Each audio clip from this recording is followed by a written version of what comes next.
sitting in the back of my car in a Walmart parking lot eating a granola bar I'd found in my glove compartment when I found the envelope taped to the inside of the trunk. It had my name on it.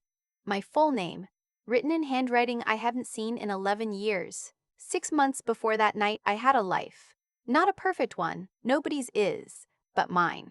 I was 31 years old, working as a licensed occupational therapist at a pediatric clinic in Asheville, North Carolina. I had a husband named Miles, a yellow lab named Biscuit, a 2-bedroom house with a cracked front step I kept meaning to fix, and a younger brother named Drew, who crashed on our couch every other weekend because he said my cooking was better than any restaurant in town. I believed him. I believed a lot of things back then. Miles was a financial advisor, handsome in the way that makes you feel lucky rather than nervous. Warm eyes, easy laugh, the kind of man who remembered people's names and made them feel seen.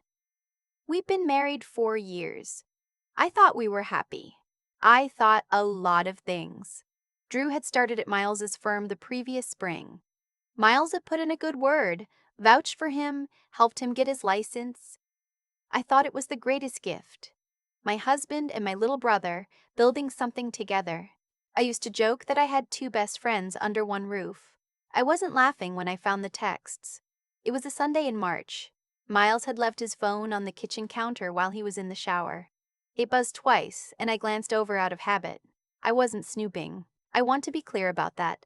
I wasn't the kind of wife who checked her husband's phone. But the preview was right there on the screen, and the name at the top was Drew, and the words were, they were not the words brothers-in-law send each other. She'll never find out. She trusts both of us too much. My hands went cold. I picked up the phone. I shouldn't have. I did. There were hundreds of messages going back nearly a year. Photos, plans, hotel names, inside jokes about how clueless I was. My brother had used a nickname for me that he'd given me when I was 7 years old. He used it to mock me to my husband. I set the phone down on the counter. I walked to the bathroom door. I stood there for a long time listening to the water run. When Miles came out, towel around his waist, he saw my face and stopped. How long? I asked. He didn't pretend to misunderstand. That almost made it worse. About 10 months, he said, like he was reading from a report. I left the house that afternoon. I drove to my mother's, 40 minutes away in Weaverville, and sat in her driveway for 20 minutes before going inside because I didn't know how to say the words. Drew was her baby. She'd worked 2 jobs to put him through college. She cried when I told her. Then she said, "Are you sure you're not misreading it?" I drove back out of the driveway and didn't stop. The divorce moved fast, the way they do when a man has a financial advisor's brain and has already been quietly planning. Miles had transferred savings into accounts I didn't know existed. He listed my car as a marital asset and fought for it. He had a lawyer who wore Italian shoes and never blinked. I had a lawyer who was kind and overworked and apologized a lot. I lost the house.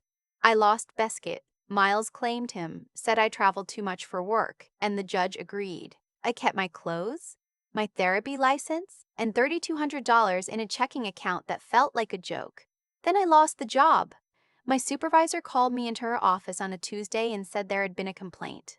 Anonymous, she said. Alleged misconduct with a patient's billing records. My access to the clinic system had been revoked pending investigation. She looked sorry. She also looked like she'd already made up her mind. I found out later, from a colleague who texted me from a bathroom stall, that Drew had a client whose daughter went to that clinic, that someone had made a call. I don't know for certain it was him. I have never been able to prove it, but I know my brother. I know what he's capable of, and I know that the timing was not a coincidence. I couch surfed for 3 weeks. A friend from grad school let me sleep on her air mattress until her roommate got uncomfortable. An aunt in Black Mountain said I could stay for a weekend, and the weekend turned into 10 days before the silences got too heavy. I drained the checking account on a storage unit from my boxes in a prepaid phone plan. By the end of April, I was sleeping in my Civic. Not every night. Some nights were better.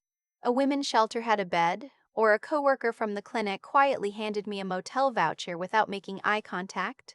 But most nights, I was in the Walmart parking lot off Tunnel Road or the sheets near the highway, with the seat reclined as far as it went and a hoodie over my face. Miles had sent me one text after everything was finalized. You always needed to be the victim. Guess you finally got your wish. I almost believed him. You start to after a while. When the people who claim to love you most say the same thing from different angles, you start wondering if the angle is the problem or the person in the center. I was 31 years old, living out of my car, eating gas station sandwiches, and wondering if I had imagined my own life. Then I opened the trunk to look for a jacket I thought I'd left there, and I found the envelope.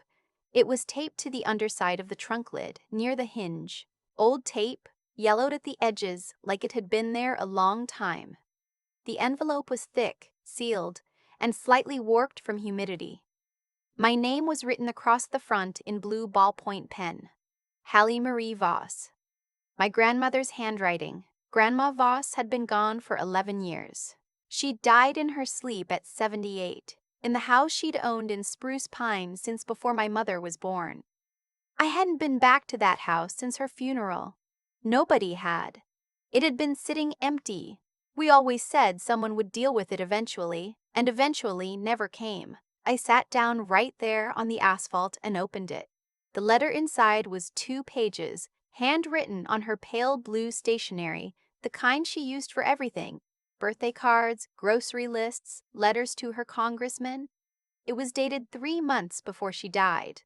Hallie, if you're reading this, then I didn't get the chance to tell you in person what I always meant to. I'm sorry for that. I'd been carrying something for a long time, and I'm tired of carrying it alone. Inside this envelope, you'll find a key and an address. The address is not the house you grew up visiting, it's the other property. Nobody in the family knows about it except your grandfather, and he's been gone 20 years. I need you, specifically you, not your mother, not Andrew, to go there before anyone else does. There's a lockbox in the floor of the back bedroom under the loose board by the window. The key opens it. What's inside will explain everything. Don't call your mother first. Don't tell Andrew. Go alone. The truth about your grandfather's business is in that box. And so is what's rightfully yours. I love you more than you know. I always saw you, sweetheart. Even when the room was loud. I read it twice, then a third time. Grandpa Voss had died when I was 8.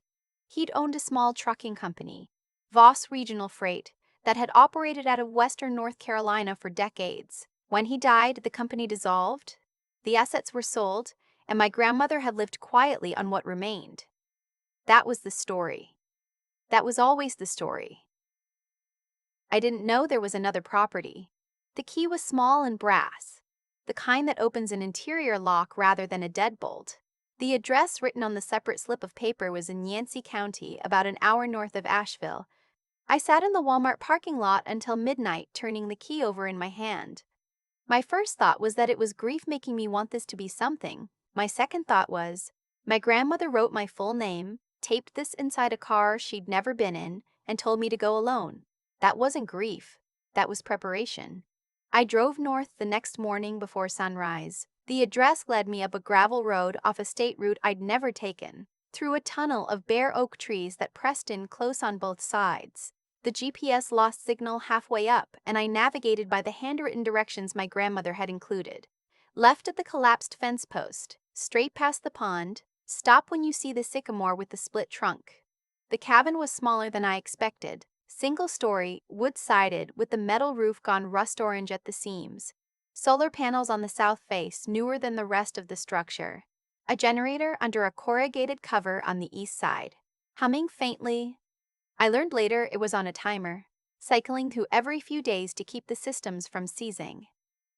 My grandmother had paid a neighbor's son $40 a month for 11 years to maintain it. He thought he was helping an old woman keep a deer camp running. He wasn't wrong exactly. I stood in front of that door for a long moment. The woods around me were completely still. No traffic, no voices, just whined through bare branches and the distant sound of water somewhere below the ridge. The key fit the front door lock. Inside, the air was cold and stale, the smell of old wood and something faintly chemical like varnish kept too long in a closed space. I swept my phone flashlight around the main room. There was a small table, 2 chairs, a cot with a military blanket folded on it, a wood stove with a back of starter logs beside it. Nothing personal, nothing decorative. It looked like a place someone had used for thinking, not living. I found the back bedroom at the end of a short hall. The loose board was exactly where my grandmother said it would be, third from the window, slightly raised at one end. I pried it up with my fingers and found the lockbox underneath. Metal, olive green, the size of a large shoebox. The small brass key turned smoothly. Inside, a ledger, a manila envelope fat with documents, a cassette tape labeled in my grandfather's hand, and a thumb drive rubber banded to a folded piece of paper. The folded paper was another letter, this one from my grandfather. Dated 1987, 36 years old and still perfectly legible. If Evelyn is giving you this, then she outlasted me, which means she was always the stronger one. What's in this box is the reason I couldn't sleep the last 10 years of my life. I built Voss Regional into something real. I had a partner once, Gideon Marsh. He was my best friend for 15 years and then he was something else entirely. In 1986, Gideon brought in an outside investor named Harlan Sherwood. I didn't like Sherwood. He had a way of talking about money like it was weather, inevitable, beyond anyone's control. Gideon thought he was the answer to our expansion. I thought he was the beginning of the end. I was right. By spring of 1987, they had forged my signature on a dissolution agreement that transferred my ownership share to a shell company Sherwood controlled. They did it while I was in the hospital recovering from the bypass surgery I almost didn't survive. My attorney at the time told me I had no case. I know now he was on Sherwood's payroll. I never recovered what they took from me. But I documented everything. Every transfer, every forged document, every payment to the men who were supposed to protect me. It's all in this box. The mineral rights under the original Voss Regional Yard in Burnsville, North Carolina. 3 parcels, 12 acres total, were never legally transferred. The dissolution agreement that took them was fraudulent. Those rights have been dormant for 30 years. But dormant isn't gone. A survey done in 2019, Evelyn had it done quietly. She was smarter than all of us. Shows lithium deposits under those parcels. Do you know what lithium is worth right now, sweetheart? Do you know what it's about to be worth? What's in this box can restore what was taken from us. But only if the right person uses it. Only someone who has nothing left to lose and everything to prove. I set the letter down on my lap and stared at the wall for a long time. My grandfather had lost his company to fraud. My grandmother had spent 3 decades quietly building a case she never filed, and she had left it specifically for me in a car with instructions to come alone because she had known, somehow she had known, that the moment would come when I would be exactly this, stripped down to nothing, with no more reason to be cautious. The cassette tape had a player, a small battery-operated device my grandmother had left in the lockbox alongside it, as if she'd thought of everything. I pressed play. My grandfather's voice filled the cabin, deeper than I remembered. Slower, careful in the way that men get when they know they're recording something for the record. This is August 14th, 1987. My name is Theodore Voss. I'm making this recording in the presence of my wife Evelyn and my attorney Francis Webb. What I'm about to describe is the criminal conspiracy by which Gideon Marsh and Harlan Sherwood defrauded me of my share in Voss Regional Freight Incorporated. He spoke for 47 minutes. I listened to every word.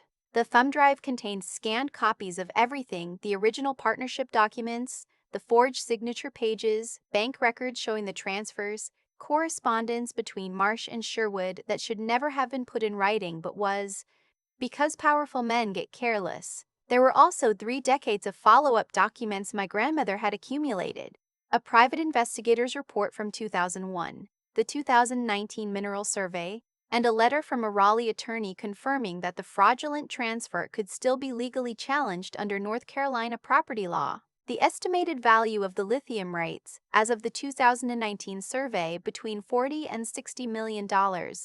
I sat on the floor of that cabin for 4 hours. I cried twice. Once when I reread my grandmother's letter, once when I found a photo tucked inside the ledger. My grandfather and grandmother standing in front of the Voss Regional office, young and squinting into the sun, her hand through his arm. I hadn't eaten since the granola bar. I didn't care. What I had in my hands wasn't just money or property, it was proof that someone had looked at me, really looked at me, across time, across death, and decided I was the one worth trusting.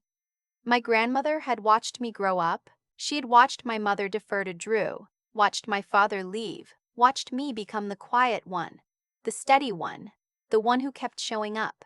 And she had decided that the one who kept showing up was the one who deserved to know the truth. I drove back to Asheville in the dark. I stopped at a diner on the outskirts of town and ordered the biggest breakfast on the menu and ate all of it. Then I sat in the booth for another hour writing notes in my phone, trying to think clearly. I needed a lawyer.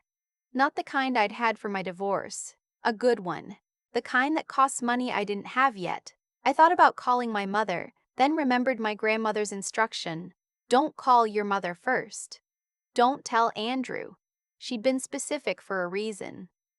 If Drew found out about this before I had legal protection, I didn't know what he'd do. I knew what he was capable of. I'd already seen it. There was a legal aid organization in Asheville that handled civil property cases. I called them the next morning from a coffee shop where I'd bought the cheapest thing on the menu so I could use their Wi-Fi. The intake coordinator was a young woman named. She introduced herself twice, and I still can't remember it. I was so afraid. Who listened to my summary and said, "Can you come in this afternoon?" Her supervising attorney was a woman named Catherine Burrows, 60-something, silver hair cut short, reading glasses pushed up on her forehead. She'd done property litigation in North Carolina for 30 years. When I laid the documents out on her conference table, she was quiet for a long time. "Where did you get these?" she finally said. "My grandmother left them for me." She picked up the mineral survey. She looked at it for a while. Then she looked at me. "Miss Voss," she said, "do you understand what this is?" "I think so." "I don't think you do yet," she said. "Not unkindly. This is a fraudulent conveyance claim with supporting documentation that goes back 37 years, attached to a mineral rights dispute that, given current lithium market projections, could exceed $60 million in value. This isn't small claims court, this is federal court. This is going to take time and it's going to get loud." "How long?" I asked. "If they fight it, and they will, 18 months minimum, possibly 3 years. And if I win?" She looked at me over the reading glasses. "The heirs of Theodore Voss, that's you and your mother and your brother, unless you can demonstrate that the fraud specifically damaged your individual interest, would recover the mineral rights in full." I thought about Drew for a moment, about his text to my husband, about the job I'd lost. What if my brother's involvement in the fraud can be demonstrated separately? I asked carefully. She tilted her head. "He wasn't involved in the original fraud," I said. "That was 37 years ago. But there's a more recent situation. I believe he made a call that cost me my job.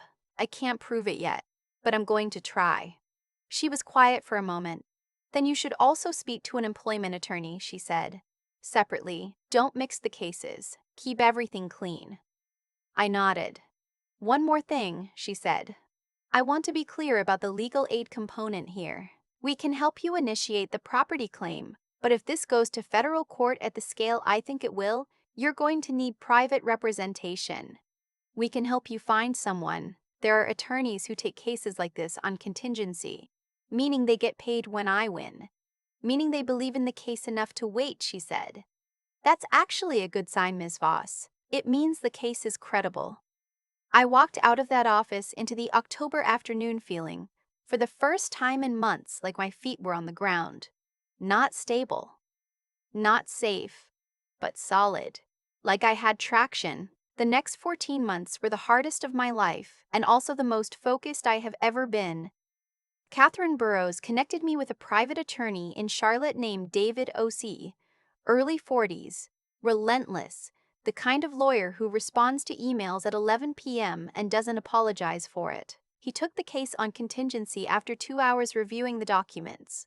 His first words when he called to confirm were, "Ms. Voss, your grandmother built this case like she was expecting a fight. Let's give her one." I found stable housing through a church transitional program, a small apartment in West Asheville, subsidized for 6 months. I picked up contract work doing home occupational therapy visits, enough to keep the lights on. I started rebuilding. The property claim was filed in federal court in November. The defendants were the surviving heirs and corporate successors of Harlan Sherwood. He had died in 2003, but his holdings had passed to his son, Ted Sherwood, who now ran a real estate development company headquartered in Charlotte. The company, Sherwood Capital Group, had quietly been aware of the lithium survey. Ted Sherwood's attorneys responded to our filing within 2 weeks with a motion to dismiss that ran to 47 pages. David called me after he read it. "They're scared," he said. 47 pages of scared. The employment case moved on a separate track. It took 3 months and 2 interviews and one particularly uncomfortable deposition, but eventually a former colleague at the clinic confirmed on record that she had heard my brother make a phone call about me, that he had described my instability to someone connected to the clinic board, that he had done it on purpose. I had kept the text messages from the affair. I had kept everything. Miles had underestimated me in a lot of ways, but the most significant one was that he'd forgotten I was the daughter of a woman who kept every document she'd ever touched in labeled folders. Drew called me once during this period. I don't know how he'd heard that something was in motion, possibly my mother, who I had finally told carefully in stages. He called from a number I didn't recognize, and I answered because I thought it was David. "You need to stop," Drew said. He wasn't shouting. He was using his calm voice, the one I'd grown up learning to fear more than the shouting. "You're going to embarrass the whole family. Mom doesn't need this. You're going to hurt her." "I'm going to hurt her," I repeated. "You're doing all of this because you're angry at me. I get it, but it's not worth it, Hallie. Miles and I, that was between us. It has nothing to do with all of this other stuff you're stirring up." I almost said something. I'd been rehearsing things to say for 14 months. Instead, I said, "Goodbye, Drew," and ended the call. He texted me the next morning, "You always needed to be the one who was right." Just like Dad. "Hope it's worth it." I screenshot it and sent it to David. The trial. The property case was held in federal court in Asheville over 6 days in January. Ted Sherwood arrived each morning in a gray suit with a different tie, flanked by 2 attorneys and a paralegal. I arrived each morning in the same navy blazer, alone, 5 minutes early. David was precise and methodical and slightly terrifying in cross-examination. When he played the cassette recording of my grandfather's voice in open court, the room was so quiet I could hear the fluorescent lights humming. One of the jurors, a woman about my grandmother's age, pressed her hand to her mouth. Ted Sherwood's attorneys argued that the original transfer had been legal, that my grandfather had been confused due to illness, that the records were incomplete, that too much time had passed. David produced my grandmother's private investigator report from 2001, showing that the Sherwood family had known about the fraudulent origin of the transfer and had chosen to bury it. That report contained emails, Ted Sherwood's own emails, from when he was 26 years old, advising his father on how to manage the Voss problem. I testified for 3 hours on the 4th day. Miles's attorney had tried to get me excluded as a witness on the grounds of personal bias. The judge declined. When I took the stand, I looked at Ted Sherwood once, and then I looked at the jury and I told them everything, not just about the documents, but about what losing everything had looked like. About the parking lot, about the granola bar, about opening a trunk and finding my grandmother's handwriting on an envelope. I told them that my grandmother had spent 30 years waiting for the right person to bring this to court, and that she had decided that person was the one who had nothing left to lose. The verdict came on a Thursday afternoon. The jury found in my favor on all counts. The fraudulent conveyance was confirmed. The mineral rights were restored to the estate of Theodore Voss. The court ordered Sherwood Capital Group to pay damages and legal costs. I sat in the courtroom after everyone else had stood up. David shook my hand and then did something I hadn't expected. He said, "Your grandmother would have loved this." I had to look at the ceiling for a minute before I could respond. The employment case settled out of court 2 months later. The clinic's insurance carrier made an offer that covered back pay, damages, and a confidential sum that I am not able to disclose but that allowed me to stop worrying about rent for a very long time. Drew did not attend either proceeding. He sent me an email after the verdict that said, "Congratulations. I hope you got what you needed." I read it once and did not respond. My mother called me the night the verdict came in. She cried. Not about the money. She cried before I even told her about the money. She cried because she said she'd been afraid to see clearly for so long and that I had made her see it anyway. We talked for 2 hours. It was the longest conversation we'd had since I was a teenager. I don't know exactly where things stand between us now. There's still a lot that's tender and complicated. But she shows up. That matters more than I used to let it. The mineral rights went to an energy development company through a negotiated licensing agreement that David spent 4 months structuring. I won't say the exact number. I'll say it was in the range my grandfather's letter had predicted, and that it changed every material fact of my life. I bought a house in Weaverville near where my mother lives. Small, yellow, with a front porch and a garden that I have absolutely no idea what to do with yet, but that I walk through every morning anyway because I can. I started consulting work, helping occupational therapy clinics improve their billing systems, which I know sounds like a strange choice, given everything. But there's something satisfying about turning the thing that was used against me into something I understand better than anyone. I got a dog, a brown mutt named Clark that I adopted from the county shelter. He takes up most of the bed and has no respect for my schedule, and I have never loved anything more calmly in my life. My brother and I don't speak. That might change someday. I'm not carrying bitterness about it. I made that decision deliberately early on because bitterness is weight, and I had been carrying enough weight. But I'm also not pretending. I know what he did. I know what Miles did. I know that the two people in my life I trusted with the most access to my vulnerability chose to use it against me. That knowledge doesn't destroy me anymore. But it lives in me, factual and clear, the way scar tissue lives. You don't feel it until pressure, and then you know exactly where it is. I drive past the Walmart parking lot sometimes. The one off Tunnel Road where I spent so many nights with the seat reclined and the hoodie over my face. I don't stop, but I look. I let myself remember what it felt like to be that tired, that erased, that certain that I had somehow caused my own destruction. My grandmother saw me from the beginning. She saw me when I was 7 years old, and she said, I remember this. I have always remembered this. The quiet ones keep the most. Don't let anyone tell you that's a weakness. She was right. She was right about all of it. I kept everything. I remembered everything. I showed up when it mattered. And when the room finally went quiet enough to hear me, I spoke. I've thought a lot about what made everything possible. Not the lawsuit, not the money, not even the documents my grandmother spent 30 years quietly assembling in a cabin nobody knew existed. What made everything possible was a decision she made when I was probably 7 or 8 years old, to pay attention to who I actually was, not who was loudest in the room. That's the thing nobody talks about when they tell stories like mine. Everyone focuses on the betrayal, the fall, the comeback. And those things were real. I'm not minimizing what Miles did, what Drew did, what it felt like to recline a car seat in a Walmart parking lot and call that a night. That was real and it was terrible, and I won't pretend otherwise. But the part that actually changed my life wasn't the moment I found the envelope. It was the moment I understood that someone had been watching me choose integrity quietly for years with no audience and had decided that was worth something. Cause and effect is not always loud. That's the part people miss. Drew made choices, small ones at first, probably, that trained him to believe that taking was easier than building. Miles made choices that taught him to see loyalty as a resource to be managed rather than a commitment to be kept. And I made choices too. I kept records. I showed up on time. I told the truth even when it would have been simpler not to. None of those choices felt significant when I was making them. They felt like just being a person. But they accumulated. Everything accumulates. What I know now, living in this yellow house in Weaverville with Clark snoring at the foot of the bed, is that the kind of person you are in the small moments is the kind of person you'll be in the large ones. Drew was exactly who he'd always been when he made that call about my job. Miles was exactly who he'd always been when he transferred those accounts. They didn't become different people under pressure.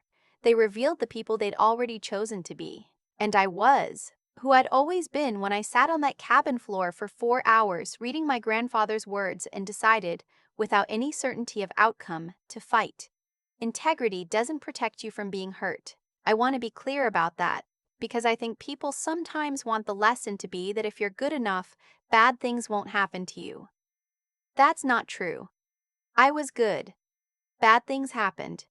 The two are not in conflict. What integrity does, the only thing it does, reliably, is give you something to stand on when the ground disappears. You know who you are. You know what you did and didn't do. Nobody can take that from you, not even when they take everything else.